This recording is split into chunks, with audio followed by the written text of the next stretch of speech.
बस्तर में लगातार जिस तरीके से बस्तर की जो आवाज़ बन रही है, बस्तर की जो पारंपरिक चीज़ें उन्हें दिखाने की कोशिश करते हैं। साथ ही साथ बस्तर के जो लोग हैं, बस्तर में जो निवास करते हैं, इनकी मुद्दों को, ज्वलंत मुद्दों को हम आपको दिखाने की कोशिश करते हैं। अगर आप पहली बार मेरे चैनल को देखो, चैनल को सब्सक्राइब जरूर करिएगा।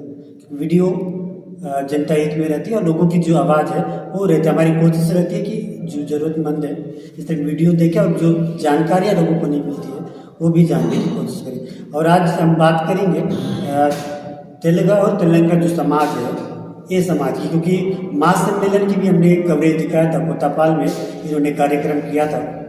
काफ़ी दर्शक भी देखे थे, काफ़ी कमेंट्स भी आए थे, क्योंकि समाज के अगर कोई त्रुटियाँ रहती है, समाज की जो मांगे रहती है, इसे दिखाने की कोशिश करना चाहिए। वही कोशिश हमने भी किया था। लेकिन आज हमारे जो साथ है वो इसी समाज का जो शोधकर्ता भी माने जाते हैं और समाज लगातार मांग कर रही है शासन प्रशासन से, और क्या कुछ कमियां इनमें रह जा रही हैं कि इनकी मांगें पूरी नहीं हो पा रही है। जानने की, बात करने की कोशिश करेंगे। सीधे मैं उनकी पहचान उन्हीं की जुबानी कराना चाहूँगा। सबसे पहले तो सर, आपका बस्तर आवाम में स्वागत है दिल से।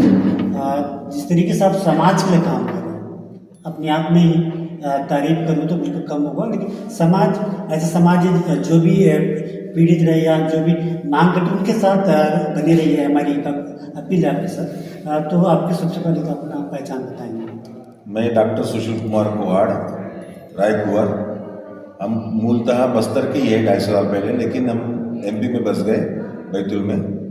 बात यह है कि ये देश मेरा है 47 के बाद। ये लोग भी देश के हैं। इस देश के अंदर सभी की पहचान है, सभी का स्टेटस है, सभी को कुछ ना कुछ सरकार से मिलता है, तो इनको क्यों नहीं।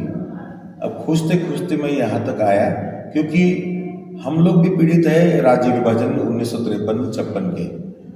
भारत के अंदर काका कालेल का कमीशन हुआ, डेबर कमीशन आया, बाद में दूसरे भी कमीशन आए, लेकिन मध्य भारत के जो आदिवासी है इनका दुखड़ा एक है कि राज्य विभाजन के कारण ये इनको दंश भुगतना पड़ रहा है राज्य विभाजन के कारण।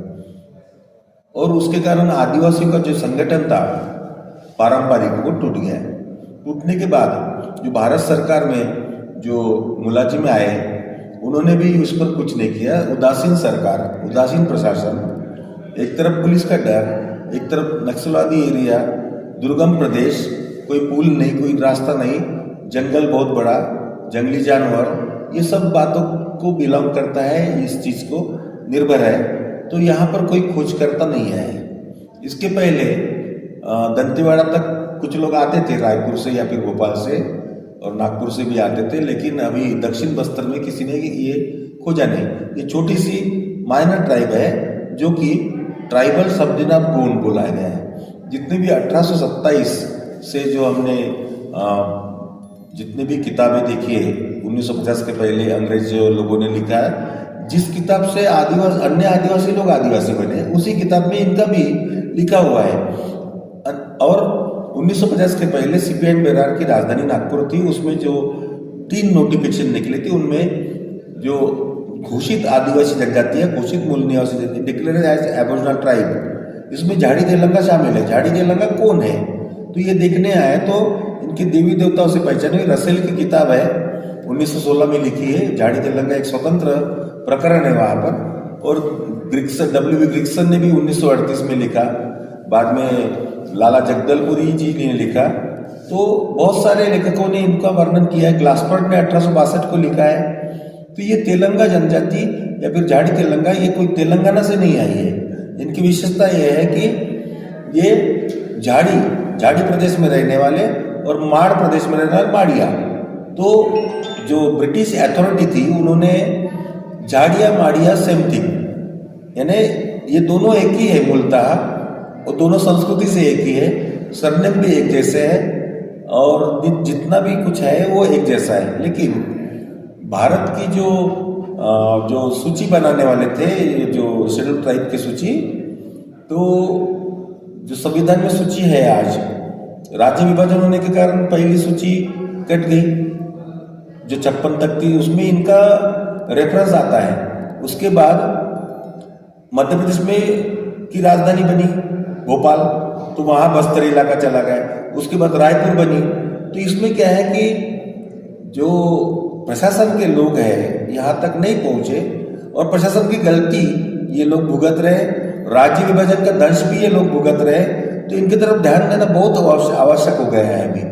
अभी हम लोग 3 दिसंबर 2024 को जंतर मंतर पर इस जनजाति के लोग पहली बार इन्होंने रेल देखी, इन्होंने दिल्ली देखी और जंतर मंतर पर लोकसभा के सामने जो स्थल है वहाँ पर इन्होंने धरना दिया 1 दिन का। और वहाँ पर जो विभाग के जो आवेदन थे उनके विभाग के जो अधिकारी थे उन्होंने ये आवेदन स्वीकारा और उस आवेदन का मात्र एक पत्र आज प्राप्त हुआ है। लेकिन उस विभाग ने ट्राइबल मंत्रालय जो केंद्र का है उन्होंने राज्य के आदिवासी मंत्रालय को भेज दिया है सेक्रेटरी को। लेकिन इतने से नहीं होगा, अभी हम बोल रहे कि अब 78 साल हो गए, अभी बहुत हो गया। इसके तरफ अगर 1 माह के भीतर अगर काम नहीं होता है, स्पेशल ऑर्डिनेंस की बात करते हैं हम, इस विधा को, इस मसले को ये स्पेशल जेन्युइन केस समझकर अगर केंद्र सरकार और राज्य सरकार इनका अगर साझा कार्यक्रम बनता है तो ये इन लोगों ने इनको स्पेशल ऑर्डिनेंस निकाल कर इनको 1950 के पहले का जो स्टेटस था उनको रिस्टोर करना चाहिए। ऐसा हुआ है देश के अंदर कई बार, स्पेशल ऑर्डिनेंस निकालती है गवर्नमेंट, उनको राज्य को भी अधिकार है और केंद्र को भी अधिकार है ये स्पेशल ऑर्डिनेंस, क्योंकि ये संवेदनशील इलाका है और राजनीतिक, आर्थिक, सामाजिक और शैक्षिक ये जो पिछड़े हुए लोग हैं इनको न्याय मिलना चाहिए। नहीं, लगातार जो समाज मांग भी कर रहा है और आपके थ्रू समाज भी करिए, लेकिन ऐसा अमूमन देखा जाता है अधिकारी आते जैसे हमने देखा कोतापाल में बड़ी सम्मेलन, उसके बाद शायद जहाँ तक मुझे पता है आदिवासी आयुक्त जो रहे हैं उस समय वो आए थे, बड़े पारंपरिक तौर पर किस तरह के विरोध कर समाज की क्या कुछ मांगे, क्या बड़े अधिकारी भी आते हैं उसके बाद भी क्या शासन जो जिम्मे जहाँ से गजट बुक की लिखा जाता है जिसमें समाज की अधिकार मिलना चाहिए, क्या अधिकारियों की ओर से जो रिपोर्ट जा रही है क्या सही जा रहा है, क्या लगता है आपको इसमें? इस देश का एक टुकड़ा है कि जिनके हाथ में लाठी है वो काम नहीं करते। प्रशासकीय अमला जो है वो बड़े बड़े पदों पर जो बैठे हैं, मात्र एसी में एक अच्छा ऑफिस रहता है, अच्छे कंप्यूटर रहते हैं, अच्छे कर्मचारी रहते हैं, लेकिन वो धरातल पर नहीं आते। ग्राउंड जीरो पर उतरो हम बोलते हैं, आह्वान करते हैं इनको, ग्राउंड जीरो पर उतरो, जिसके मन में है, जो जिसके मन में नहीं वो नहीं आए, लेकिन जिसके मन में है ऐसा हुनरी आदमी सरकार में होना चाहिए और वहां आकर देखिए कि क्या स्थिति है। ये जो समाज है आदिवासी में गिना जाए तो 50 से पहले की बात है, ऐसा कोई चीज़ पारंपरिक चीज़ें जो आपने शोध है खोज में या तो अपने शोध में आपने देखा हो जो आदिवासी से मेल खाता हो, जो आप एथेंटिक अगर बोले तो बिल्कुल आप दावा कर सकते हैं सरकार अगर चाहे तो आप उन चीज़ों को देखें ताकि त्रुटि सुधार करने में उनको बहुत सुविधा हो, ऐसा कोई बात बता सकते हैं? मेरे खोज में ऐसा पाया गया कि अन्य आदिवासी से मेल खाते हैं, ये वाक्य गलत है। इनके समूह से अन्य आदिवासी मेल खाते हैं और इनको परंपरा को बाकी लोग निर्वहन करते हैं, क्योंकि ये मुख्य पुजारी लोग हैं और माड़िया हो, मुरिया हो, दुर्ला हो या फिर हलबा लोग हो, यहाँ पर एक ही गुड़ी में, देवगुड़ी में जमा होकर ये अपना पंडुम त्योहार और देव का जन्म मनाना, उसमें काम बटा हुआ है परंपरा से। मुख्य पुजारी का काम ये लोग करते हैं, जन्म देने का काम ये लोग करते हैं और इनका मान सम्मान भी है। लेकिन उस विधा में ये सब बातें नजरअंदाज की जा रही है और देश के अंदर जो भारतीय संवैधानिक एक बॉडी है, एक डिपार्टमेंट है, एंथ्रोपोलॉजिकल सर्वे ऑफ इंडिया, वो भी क्या है कि लिस्ट में आए वाले, सूची में आए वाले जो आदिवासी है उनका ही अनुसंधान करते रहती है, दूसरा काम करती नहीं। मात्र भारत के अंदर एक ही अपवाद रह गया कि अंडमान के जारवा का स्टडी किया गया, उसी प्रकार से इनका भी स्टडी किया जाए, ये मेरा कहना है। सर स्टडी समाजों की अगर बात करें, क्या सरकार जो संसद पारित करती है जैसे कि जानकारी दे रहे थे आप, लेकिन क्या कुछ सालों में सभी समाजों को सर्वे करना चाहिए राज्य सरकार को या केंद्र सरकार को रिपोर्ट से, ऐसा कितने सालों में करना चाहिए था? क्योंकि ये त्रुटि अभी का तो है नहीं, तो 30-40 साल हो चुका है इनका। क्या वास्तव में इससे पहले कभी सर्वे हो इन समाजों से पूछा गया, ऐसा कोई रिपोर्ट के बारे में आपको जानकारी? भारत के अंदर UN लेबर कमीशन हुआ, काका कालेलकर कमेटी हुई और अभी अपना लोकुर कमेटी भी आई। उसके बाद छोटी छोटी राज्यों के अंदर कमेटियां बनते रहती है, जनजाति सलाहकार समिति वगैरह। इनको भी अधिकार दिया है कि छोटी छोटी जनजातियां हैं, इनको उनके न्याय हक दिया जाए संविधान में जो लिखा हुआ है, और बाद में ये पूरा लेखा जोखा संसद में पेश किया जाए। संसद में बिल पास होता है, स्टैंडिंग कमेटी होती है उसमें SC ST का, उसमें RGI की प्रमुख भूमिका होती है, रजिस्ट्रार जनरल ऑफ इंडिया। वहाँ से वाचन होकर इन्हें पढ़ाई होती है। उसके बाद लोकसभा में वो बिल पेश किया जाता है। उसमें राज्यसभा, लोकसभा, केंद्र सूची, राज्य सूची, समवर्ती सूची, ये सब होता है। और जो एक गवर्नमेंट प्रोसेस है और संसद को अधिकार है। कुछ लोग बोलते हैं कि कोर्ट में क्यों नहीं गए, इनके पास पैसा कहाँ है। कोर्ट में जाने के बाद कोर्ट मात्र एज इट इज पर रेट्रोस्पेक्टिवली शब्द देता है, ओपिनियन देता है। कोर्ट की एक अलग संस्था है संवैधानिक, लेकिन संसद का अधिकार है। संसद में वो नापा जाता है। इनके पहले 4 पैरामीटर्स थे, निकष थे कि भौगोलिक विलक्षणता, अलग संस्कृति, अलग भाषा, डिफरेंट कल्चर, इन्हें अन्य अभी 14-15 अभी उन्होंने पैरामीटर्स बनाए। उसमें ये जनजाति जो माइनर ट्राइब है ये उसमें फिट बैठती है। They were deemed to be fit as a scheduled tribe और ए एबोरिजिनल ट्राइब।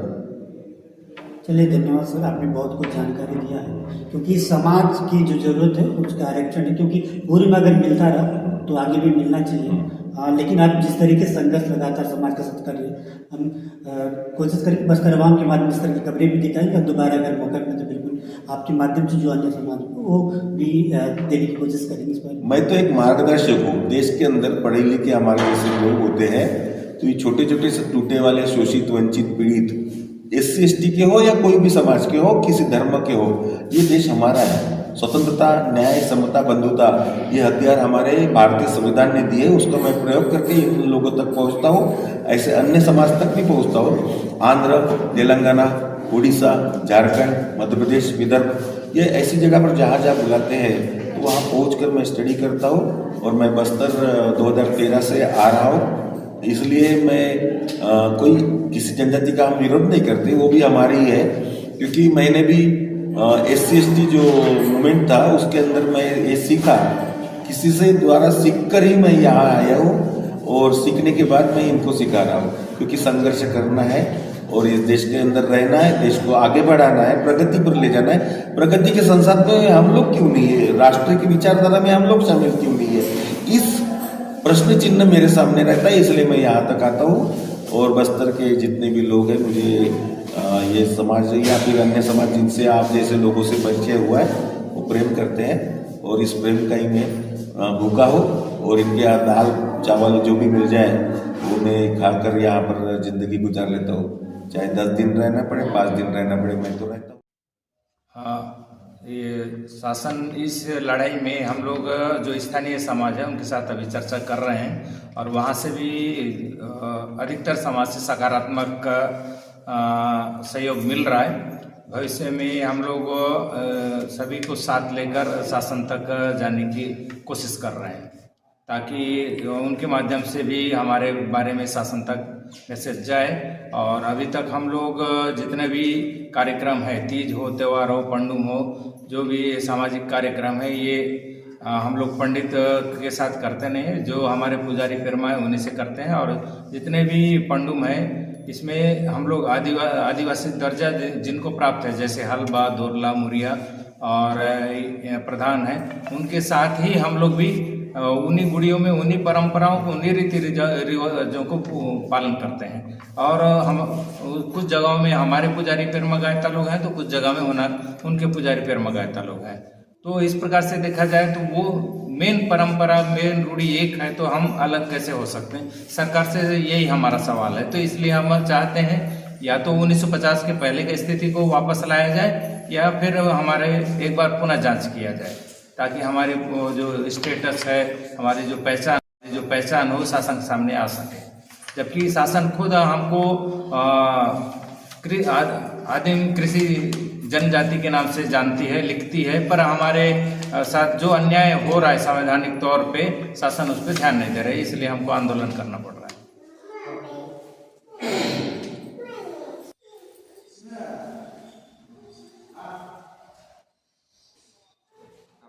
भट्टाचार्य है।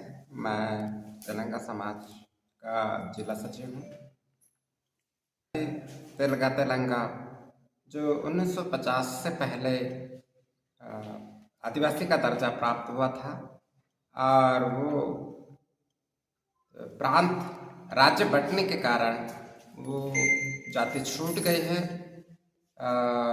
उनकी पहले जो रसेल ने लिखी है पुस्तक, उसमें झाड़ी तेलंगा लिखा गया था और बाद में वहाँ झाड़ी शब्द हट गया, हम सिर्फ तेलंगा और तेलंगा में रह गए। अभी भी बस्तर रियासत की जो रिकॉर्ड है वो अगर खुल जाए तो उसमें हमारी जनजाति होने का पर्याप्त प्रमाण मिल सकते हैं। जी, जैसे आपने कहा सन 50 से पहले आदिवासी की सूची में था और उसमें रसेल के सन 50 के पहले जाड़ी शब्द लिखा हुआ था उसके रसेल के बुक में। उसके बाद जैसे मध्यान्ह ब्रार एक थी, राजधानी नागपुर थी। उसके बाद अलग इधर मध्य प्रांत भोपाल राजधानी बन गई। उधर महाराष्ट्र राजधानी बनने के बाद सन 56 में हम लोग का उससे अनुसूचित जाति से रिकॉर्ड गायब हो गया, प्लस जाड़ी शब्द हटा दिया गया है। अब कईयों का कहना यह है कि शायद आप लोग ये आर्थिक रूप से मजबूत हो गए इसलिए उससे हटा दिए गए, कई अधिकारी लोगों का या अन्य लोगों का कहना है। तो अगर ऐसा है तो हमारा जाति के लोग इधर इतना कमज़ोर क्यों है? कोई ना डॉक्टर, वकील, इंजीनियर, प्रोफेसर, कोई भी बड़े पोस्ट पे नहीं है और पढ़ने के लिए अभी तेलंगा और तेलगा करके कई लोगों का जाति नहीं बन रहा है अमकी बिंदु के चलते। तो उससे पढ़ाई में भी युवाओं को काफ़ी दिक्कतें हो रही है। प्लस ले दे के कोई पढ़ भी रहा है, 12वीं तक ही पढ़ पा रहा है, उसके आगे पढ़ने के लिए आर्थिक रूप से काफ़ी कमज़ोर हैं, इसलिए युवाओं को बहुत दिक्कत आ रही है पढ़ाई लिखाई में, कोई रोज़गार भी नहीं कर पा रहे हैं। लिंगम है ये, जब पहले ज़माने में हमारे बुजुर्ग लोग थे जो शायद पढ़े लिखे कम थे, इसकी वजह से हमारे लोग अपने जाति को सही ढंग से नहीं पहचान पाए हैं। इसी वजह से अभी के पीढ़ी को इसका भुगतान करना पड़ रहा है। हाँ, बहुत असर पड़ रहा है इसमें। हमारे राजनीतिक में हो, चाहे शिक्षा में हो, चाहे कोई व्यवसाय में हमारे जाति हमारे तेलंगा समाज को किसी में कोई आरक्षण नहीं मिलता है। हम लोग यही सरकार से अपील करना चाहते हैं कि हमको अपना आरक्षण में वापस दिलाएं। हमको हर जगह आरक्षण, हमारी महिलाओं या शिक्षा में, बच्चों को पढ़ाई में, सभी जगह हमको आरक्षण मिलना चाहिए। आदिवासी को जैसे मिलता है वैसे। जी, मेरा नाम श्रीमती अनीता मंदिर। सर जी, मैं कहना चाहूँगी कि जैसे 1950 के पहले हमारे जो पीढ़ी, जो बुजुर्ग थे पहले, उनको समझ ये नहीं था कि हम कौन है क्या है। तो जैसे उनका माहौल था या फिर जैसे उनकी परिस्थिति थी उसमें ढल कर तो वैसे चले। लेकिन अभी अभी की पीढ़ी ये नहीं चाहती कि हम भी वैसे ही रहें, क्योंकि अभी के लोग थोड़ा पढ़े लिखे हो रहे हैं, थोड़ा नॉलेज हो रहा है। तो सभी चाहते हैं कि हमारी जाति का पहचान हो, हमारा जाति बने। और सर जी, जैसे हमारे युवती जो भाई बहने हैं वो जैसे पढ़ाई के क्षेत्र में आगे बढ़ना चाह भी रहे हैं। तो जैसे 12वीं तक पढ़ाई कर लेते हैं, उसके आगे भी कर रहे हैं कॉलेज, जैसे आपका BA हो गया, BSc हो गया, MSc हो गया, या फिर जैसे कुछ कोर्स करना चाहते हैं अच्छी स्कूलों पर जा कर के। तो उनका एक ही परेशानी रहता है कि जाति नहीं बन पाता है सर। तो जाति नहीं बन पाने को जैसे 12वीं तक जैसे भी उनकी पढ़ाई हो जाती है, लेकिन उसके आगे उनको कहीं आरक्षण मिलना होता है। फिर जाति के चलते वो लोग पढ़ लिख करके भी अपने घरों पर ही है, ना कोई रोजगार, ना शिक्षा के क्षेत्र में आगे बढ़ पाते हैं और ना ही कुछ कोर्स कर पाते हैं सर जी। सर, मेरा नाम तिरुपति निगम है। हमारे समाज के जाति का रिकॉर्ड बदलने के चलते आज युवाओं को जाति ना बनने के चलते और एजुकेशन में नहीं मिल पाता और रोजगार भी नहीं मिल पाता है। तुरंत उस रिस्टोर किया जाना चाहिए जो पुराना रिकॉर्ड है, ताकि युवाओं को अपना रोजगार मिल सके और अपने समाज की आर्थिक स्थिति सुधार पाए। बस्तरवाम की जो चर्चा है, खास आपसे बात करके बहुत अच्छा लगा, क्योंकि इस तरह की विचारधारा हर किसी को होना चाहिए, क्योंकि कहीं ना कहीं आज भारत के अंदर बहुत सारे समाज हैं जो कहीं ना कहीं छोटी छोटी त्रुटियों के लिए लगातार संघर्ष कर रहा है। धन्यवाद सर। इस तरह बस्तरवाम में अगर इस तरह की खबरें अगर आप देखना चाहते हैं, समाज से अगर जुड़े भी है, जो अन्य समाजों से भी है, इस तरह की रिपोर्ट्स बनाने चाहिए। अगर आपको लगता है तो बस्तरवाम चैनल को पहले सब्सक्राइब करिएगा, क्योंकि सब्सक्राइब करेंगे तो आपके हिसाब से जो जुड़े हैं कम्युनिटी के लोग हैं वो भी इस तरह की वीडियोस देखेंगे, कहीं ना कहीं प्रेरक बनेंगे, कुछ से सीख सकते हैं। तो कुछ आप अगर आपको लगता है कि इसमें कुछ सवाल छूट गए हो, अगर इनके सवाल करना चाहिए तो उनका जवाब हमें पूछना चाहिए, से कमेंट बॉक्स में जाकर जरूर लिखिएगा। अगली बार कोशिश करेंगे रिपोर्ट्स और सवाल हम लेने की कोशिश करेंगे बस्तरवाम में। आज के लिए रिपोर्ट इतना ही। धन्यवाद। धन्यवाद।